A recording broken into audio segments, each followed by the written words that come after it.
is illegal. No is illegal.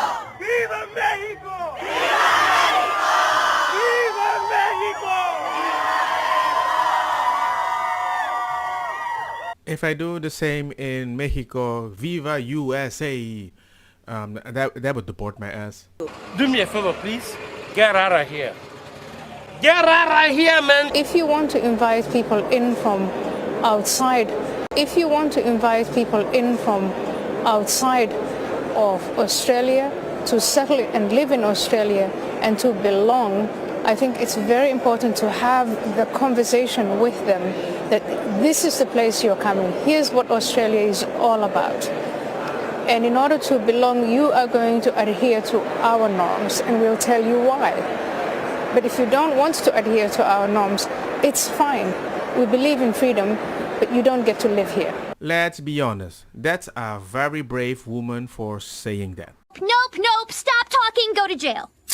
I know a friend right now in Spain, a Spanish person that wants to go live in Australia, and to be able to go there, he needs to have 3,000 euros in his pocket, and he needs to speak English at a third level, because there's like 3 levels to learn English to reach Australia, and if you don't, you can't even enter.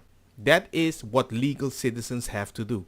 What about the term multiculturalism? Because it's almost celebrated, particularly in places like Australia, and it's almost an embarrassment that our own old culture, in our case predominantly an Anglo culture with Indigenous underpinnings, but our own culture isn't good enough on its own, that bringing in all of these people have made us richer and better, but in some instances it's come at a cost.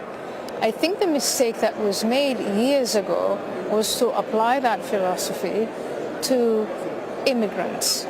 And immigrants who were settled in Australia and given citizenship were also told that they could assimilate or integrate on their own terms, hold on to their own identity. And unfortunately, the result of that for some of these immigrants, not all of them, but for some of these immigrants was to form their own ghettos. Enter radical Islam, which is an international ideology that seeks to transform everywhere it goes and tries to take over control and power. And the philosophy of multiculturalism empowered the Islamists into isolating Muslim individuals, convincing them that the Islamist worldview is their worldview and that is what it is to be a Muslim, and turning them against the local populations. The problem you're seeing in Australia is exactly the same problem they have in the United Kingdom, in Germany, in other parts of Europe, but we also have it in the United States. I'm gonna be honest, that's a brave woman, because to be able to say that with that skin color these days, progressive, it's like a nightmare. And so now I think is the time to say multiculturalism as a philosophy has failed. I can't believe she said that. If you want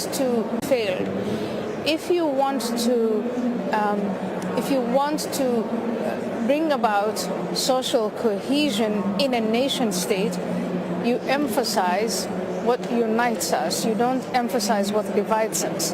And multiculturalism is about emphasizing what divides us.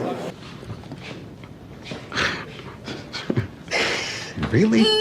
And the way multiculturalism works is some of these communities, minorities, as they say, are to be afforded exemptions from the laws that majorities have to uphold. Yes, and we see that in the United Kingdom too, don't we, with the debate about Sharia law, the debate about marriage to first cousins. That's been a feature of quite a lot of contention in the British Parliament recently.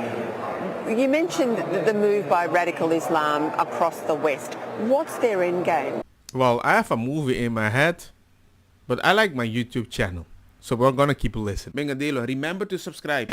Remember to subscribe? ¿Por qué? Of radical Islam. The radical Islamists, they want to bring about Sharia. Their end game is they've got this thing called the Caliphate, the Islamic State, That's their utopian dream. That's what they want to achieve. And they don't just want to achieve it for themselves in their own societies. They want to impose it on the whole world.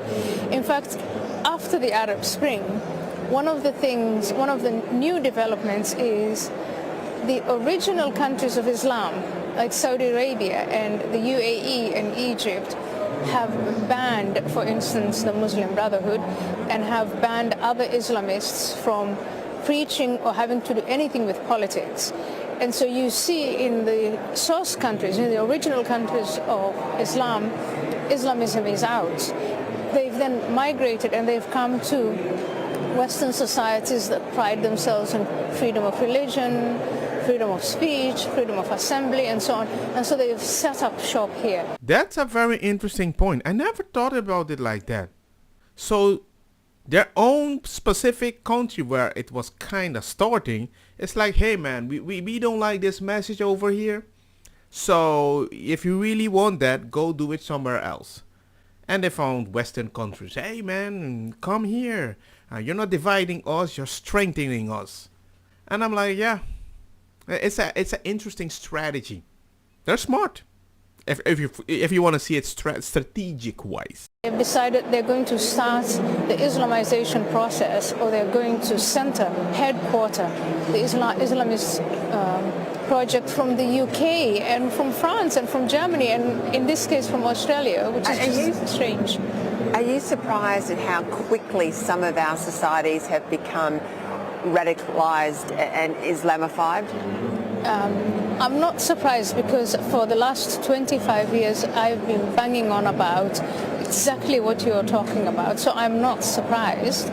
I'm disappointed that people like me were ignored, not listened to. So I think what we have to do is go back to emphasizing the nation state and what unites us, to identify the problem with the Islamists. It is this infrastructure that they have established that they use to Islamize the mosques, the schools, the Islamic centers.